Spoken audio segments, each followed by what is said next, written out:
Hello! Welcome to Preschool Storytime at Baxter County Library. I'm Miss Tori. Are you ready to sing our hello song? Today we'll be singing Hello Friends with Mopsy. This song uses sign language. Sign language is a way of talking to another person with just your hands. Here's how the song goes.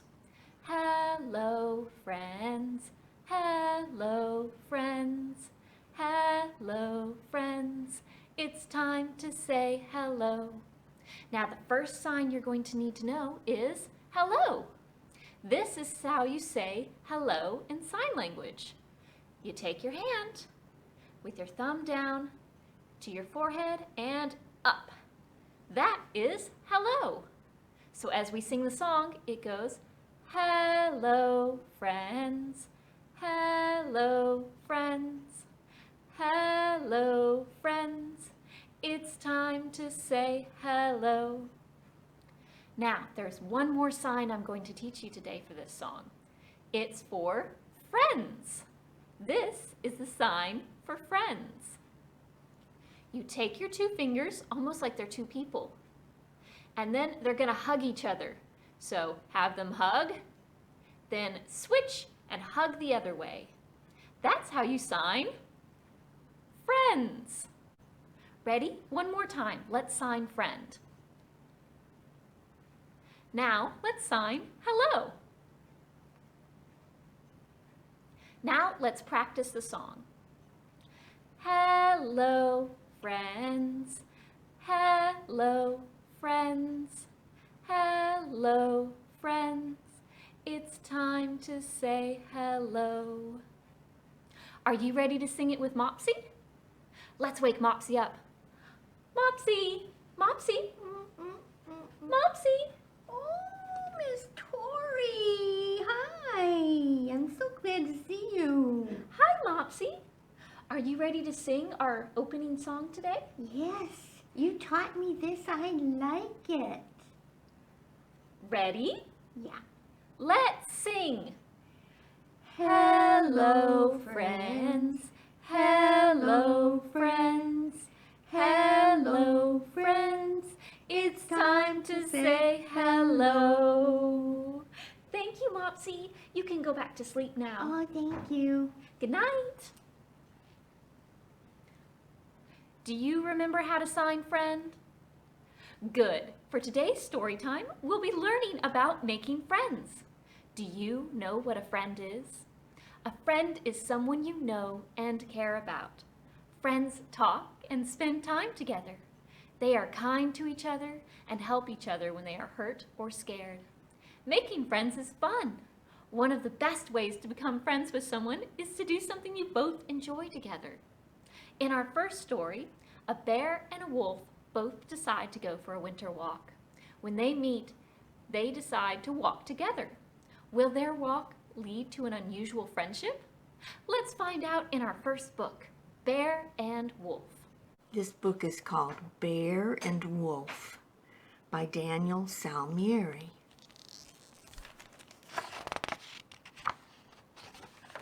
There again it says Bear and Wolf by Daniel Salmieri. This is done by Enchanted Lion Books in New York. That's the publisher. And he wrote this book for Eva. It was a windless night, and glowing snowflakes fell through the trees deep in the forest. Bear was out walking when she spotted something poking out from the glistening white.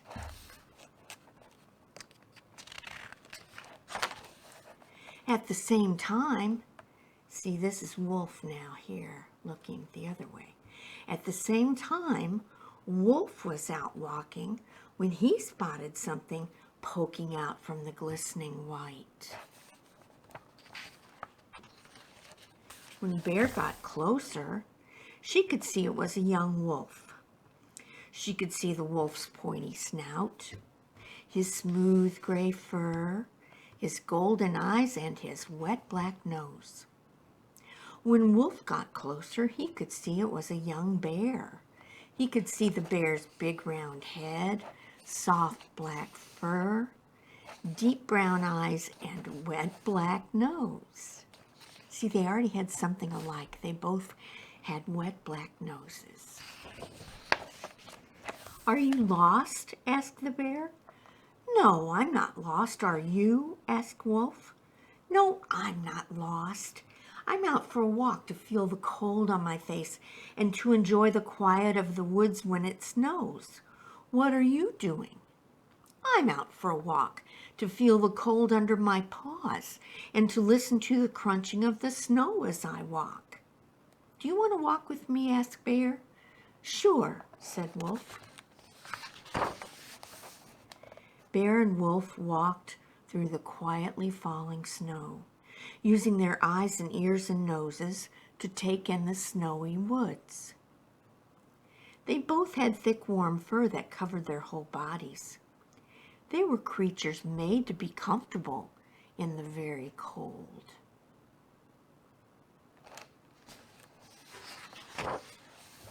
Bear and Wolf smelled the wet bark of the trees and heard the small sounds the snowflakes made on their fur.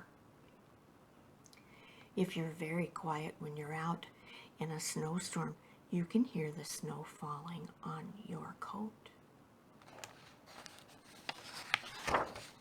They slowed down to look closely at the different shapes. You see these snowflakes? Count the sides. 1, 2, 3, 4, 5, 6. Let's count the sides on this one. 1, 2, 3, 4, 5, 6. And look at this one. 1, 2, 3, 4, 5, 6. Did you know that all snowflakes always have 6 sides, even though they're all different? You will never see 2 snowflakes that are absolutely exactly alike. It's very magical, one of those magical things in this world.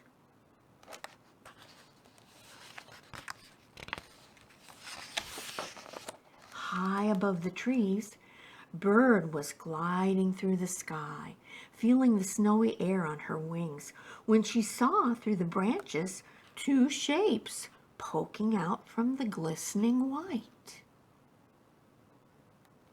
She looks like a snowy owl to me.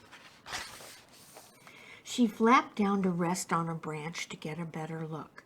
Now she could see it was a bear and a wolf walking together side by side. Bear and Wolf continued on through the woods, looking up to notice the bird and passing quietly under the branch where she sat.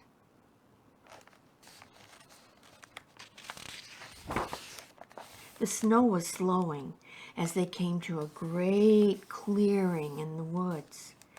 Both Bear and Wolf had been here before, but that was in the summertime, when the forest was green and bursting with sounds and smells.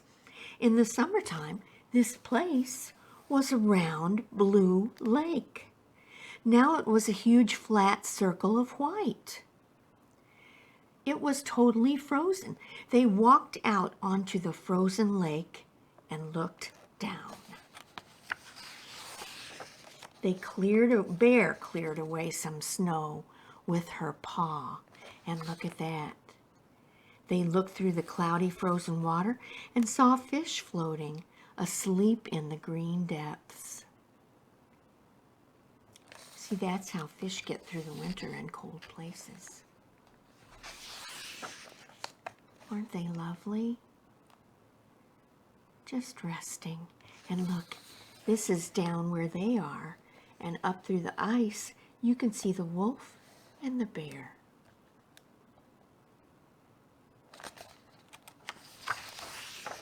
"I have to go now, Wolf," said Bear. "I have to go back to my cave and sleep through the rest of the winter with my family." "I have to go now also," said Wolf. "I have to go back to my pack. We're following the scent of caribou and have many nights of running ahead of us." "I really liked walking with you," said Bear. "I really liked walking with you too," said Wolf. "I hope that we'll meet again." and they turned away from each other and walked away. The bear on one side and the wolf on the other.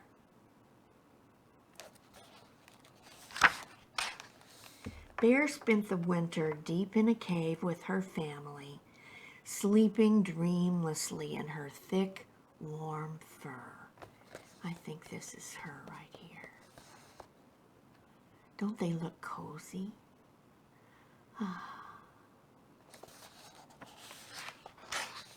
And Wolf spent his winter running silently with his pack, looking for caribou.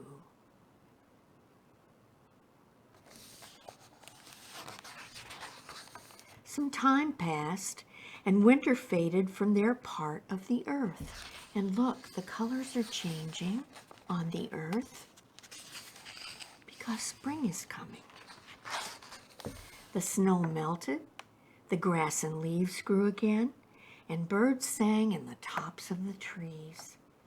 The forest was bursting with sounds and smells and colors too. Look at those colors. Isn't that beautiful?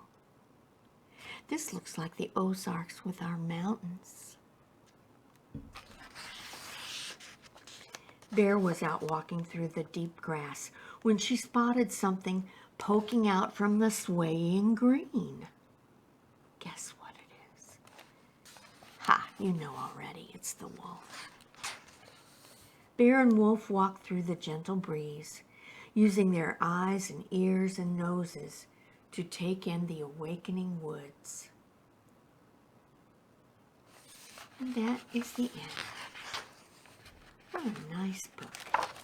It just shows how people that you don't even think might be friends can end up being friends when they find something they both like to do, and they do it together. That was a wonderful book. I like that Bear and Wolf didn't need to talk to become friends. They became friends just by spending time together and enjoying the same experiences. They smelled the trees together. They watched the snowflakes together. And they saw the sleeping fish together. They became friends who liked to explore together. Do you have a friend that you like to explore with? How about a friend you like to play with? Or one you like to read with? I have a friend I like to sing with. In fact, she's supposed to be coming by to teach us a new song about friendship today. Oh, look, there she is. Hi, Miss Tori.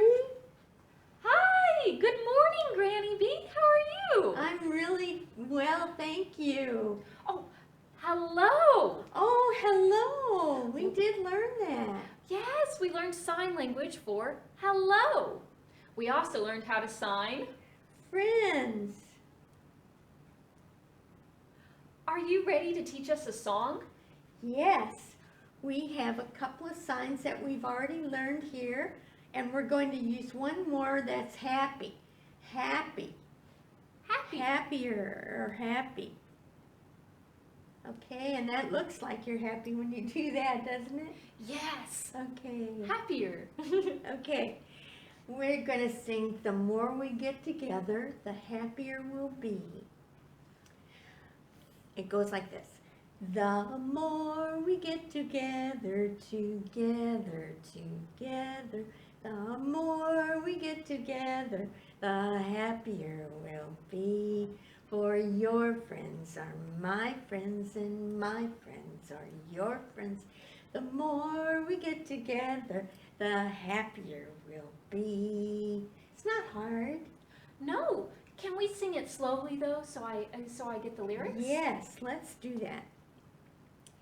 The more we get together, together, together, the more we get together, the happier we'll be.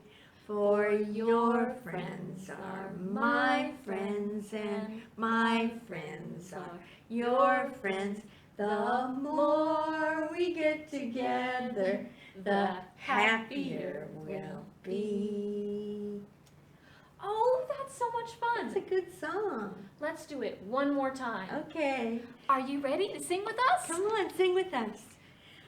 The more we get together, together, together, the more we get together, the happier we'll be. For your friends are my friends, and my friends are your friends. The more we get together, the happier we'll be. That was a beautiful song. It was a good one. Thank you so much for teaching us, I'm Granny glad you Bee. enjoyed it. I'll see you later. Bye. Granny Bee and I are good friends. She and I do lots of fun things together. Of course, we weren't always friends. In fact, the first time we met, I didn't think we'd ever be friends. You see, the first time we met, I accidentally broke Granny Bee's glasses. She was so upset. I didn't think she'd ever forgive me. But she did, and after that, we became very good friends. It just goes to show you that anyone can become friends, even enemies. In our next story, a groundhog is surprised when she becomes friends with a fox that wanted to eat her. Let's read. Brownie, Groundhog, and the February Fox by Susan Blackaby, illustrated by Carmen Segovia.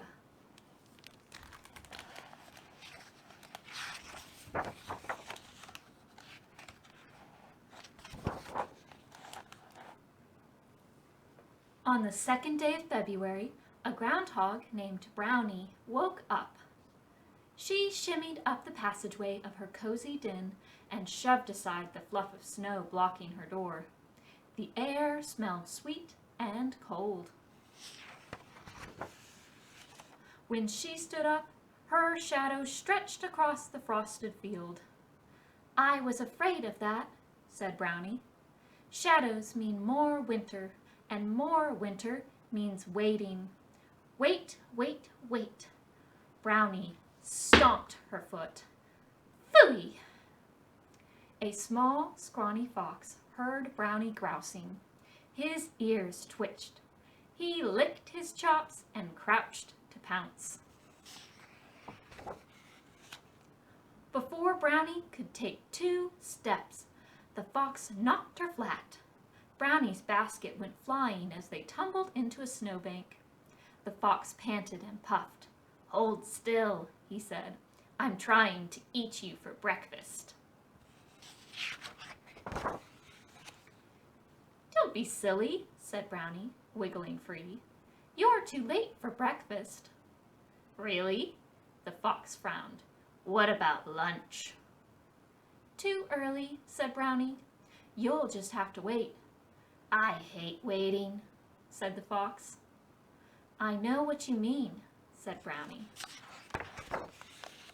Brownie picked up her basket and crunched across the clearing, leaving tracks in the snow. The fox scampered along beside her. "I don't suppose you've noticed any signs of spring," said Brownie. The fox's tummy grumbled. "You," he said. "Besides me," said Brownie. "Then no," said the fox. Brownie listened for tweets and twitters, but didn't hear any. She looked for shoots and sprigs, but didn't see any. "Fiddle," said Brownie. "Not a single smidge of spring." When they came to the pond, Brownie stopped to listen. "Not a clink or a crackle," she said. "This icy ice is frozen solid." Brownie sat under a tree and scowled. "Drat," she grumped. 6 weeks to wait and nothing to do." "Lunch?" suggested the fox. His little claws looked sharp. Brownie scooted out of reach. "You can't eat yet," she said. "You haven't worked up an appetite." "I feel appetite-y," said the fox. "Well, you aren't," said Brownie. "Why don't you clear the snow off the pond? That might do the trick." The fox stepped onto the pond. He swept his tail back and forth, sending up a snowy spray, until the ice gleamed like green glass. "Magnificent!" Brownie clapped. "Look what you've done." "I've worked up an appetite," said the fox. He smiled, showing his pointy teeth. "You've made a place to skate," said Brownie. She wrapped her scarf around the neck. "Come on," she said. Nothing works up an appetite like skating. The fox grabbed Brownie by the tail as she slid onto the pond. They glided across the ice. They twirled and swirled. They looped and swooped. They skated figure eights until their knees buckled.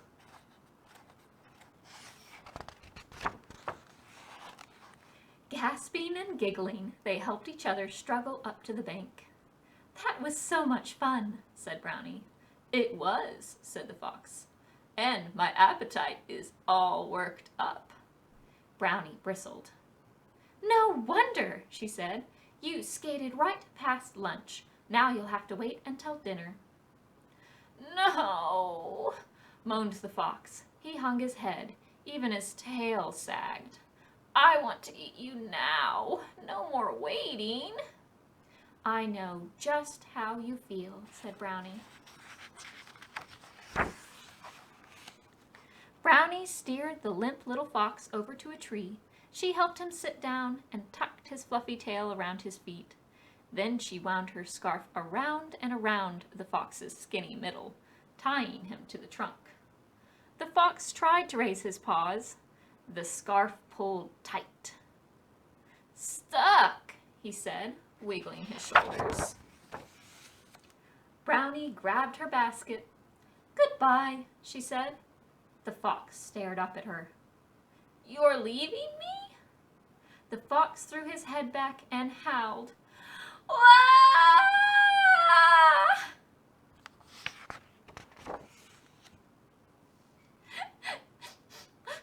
Brownie took 3 steps quickly up the path, glad to be on her way. Sobbed the fox. Brownie took 3 more steps, quite slowly, feeling a bit bad. Whimpered the fox. Brownie stopped and turned around. "Oh, for Pete's sake," she said, "stop crying. If you promise to keep your teeth to yourself, I'll make us a snack." The fox sniffed. "I promise," he said. "What are we having?" Brownie sat down and pulled a thermos out of her basket. "Cocoa," she said, "perfect for dunking cinnamon toast." "Will I like it?" asked the fox. "You'll love it," said Brownie. "Open up, and remember, no snapping." Brownie dropped a tasty tip of soaky toast into the fox's mouth and then took one for herself.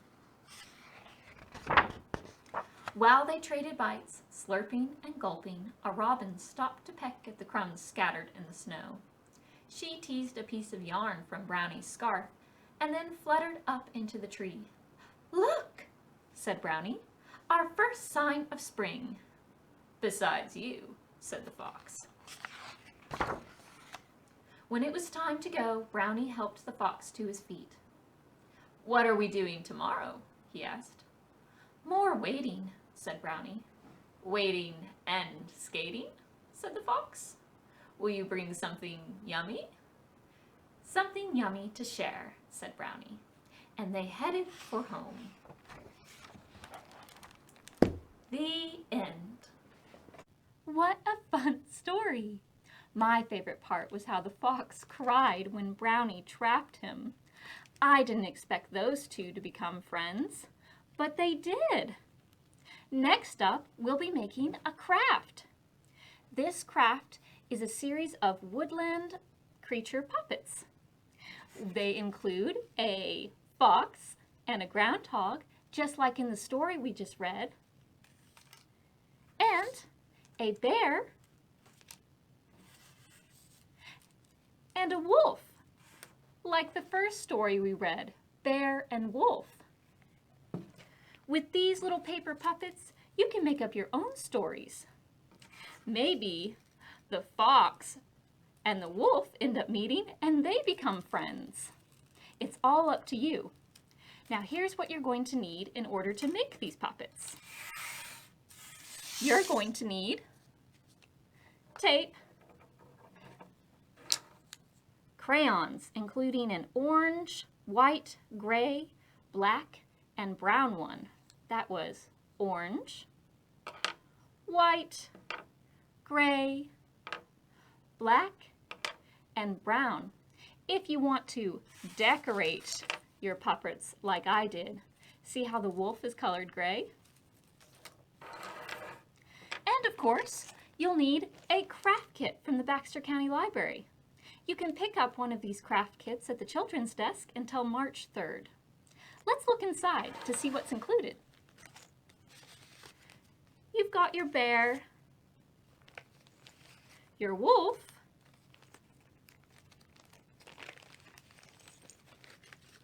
your fox,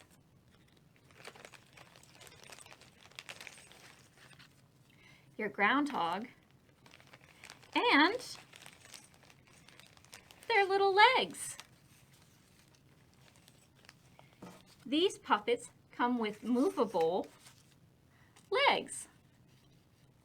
Also, on the fox, it has a movable tail. So what you're going to do is you're going to need to separate them into different categories based on which legs belong to which animal. So look for the different colors. The bear has black legs. The wolf has gray legs. The groundhog has a brown leg and a brown arm. The fox has an orange arm. You'll also get 4 wooden sticks to use to put your puppets on.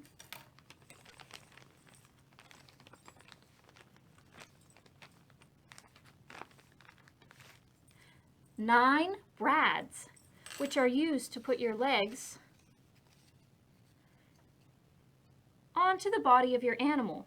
These hold them in place. And finally, 4 eyes, which you can add to your animal if you want, but you don't have to. Let's get started. Step 1. Gather all the pieces for the animal you're going to make. The first animal we're going to make is the fox. As you can see, the fox has 1, 2, 3, 4 legs and a tail. Here's the fox's body. It has 1, 2 legs already attached, so we need another 2 legs.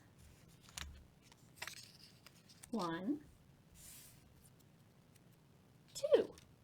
Now this fox has 1, 2, 3, 4 legs. You're also going to need its tail.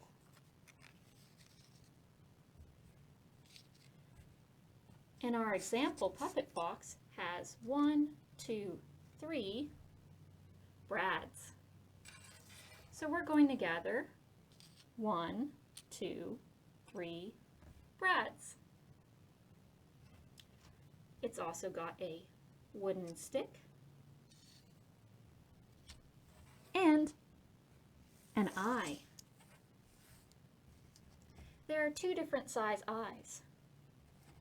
The fox uses one of these. It should be the same size. This one is the bigger eye, and it's too big. So you'll be using the smaller eye on the fox. There we go. I've got all the pieces of my fox ready. Step 2, color your fox. Take all of the orange pieces for your fox and color them how you would like your fox to look. I like my fox to look realistic, so I'm going to color him like the fox in the story. I'm going to need 3 colors: orange, white on the belly, and black for the legs and nose. So I have orange, black, and white. I'm going to start by coloring the belly.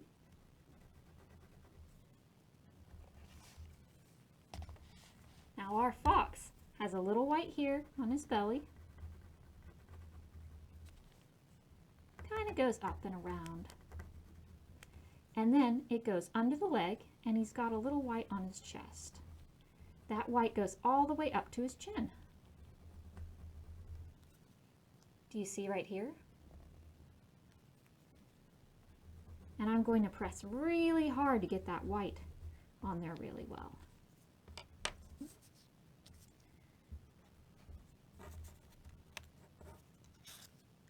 There's also a little white on his tail. So I'm going to add a little white at the bottom of the tail.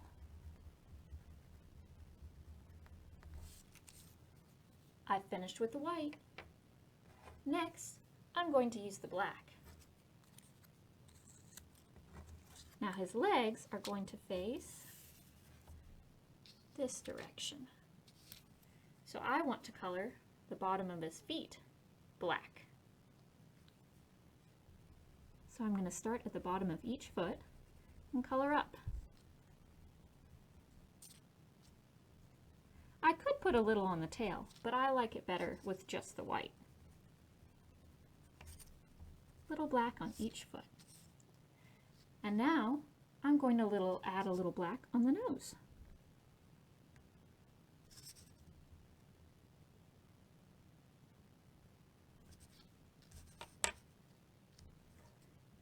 That was step 2, coloring my fox.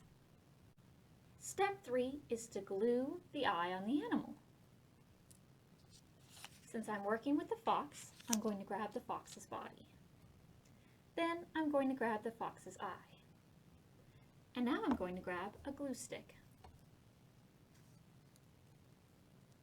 I'm going to open my glue stick, put a little glue on the bottom of my eye, and then stick it on. That was step 3. Step 4 is to assemble your animal. I'm going to take the fox's body, its leg, its back leg, and its tail. Then I'm going to take my 3 brads. I know that this limb is going to go here because it's smaller, and the back leg is going to go here. It's bigger. And then the tail goes right here. I'll start with the front leg.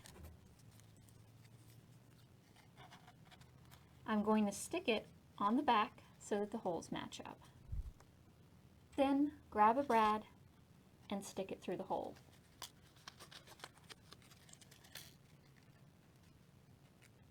It needs to go through the hole on the body and the leg.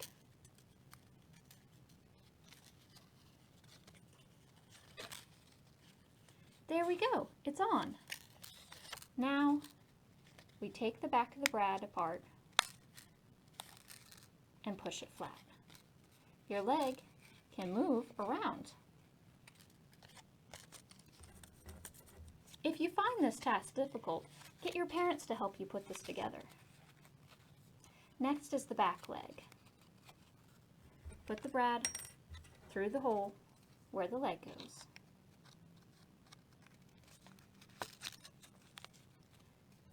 On the body, then through the back leg, through the hole. Fold the pieces down, and the back leg is done. Now for the tail. Stick the brad through the hole on the body, then stick the brad through the hole on the tail.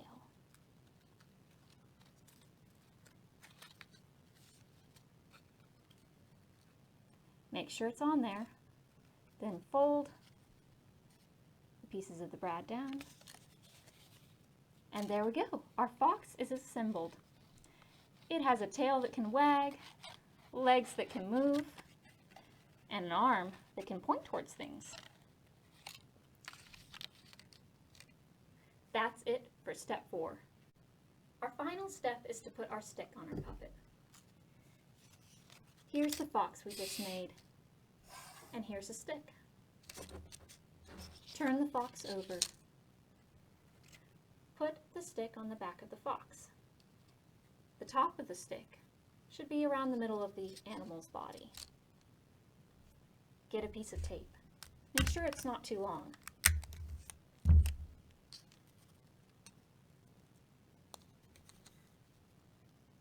Place it so that it goes across the stick and sticks to the body.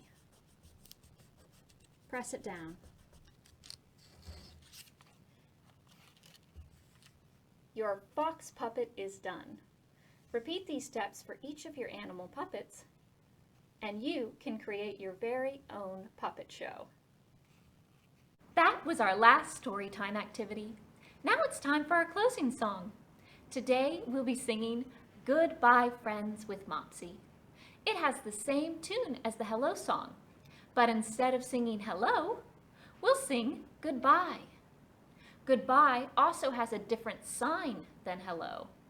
To say goodbye in sign language, put your hand up like you're going to wave, but instead of waving, put your fingers down.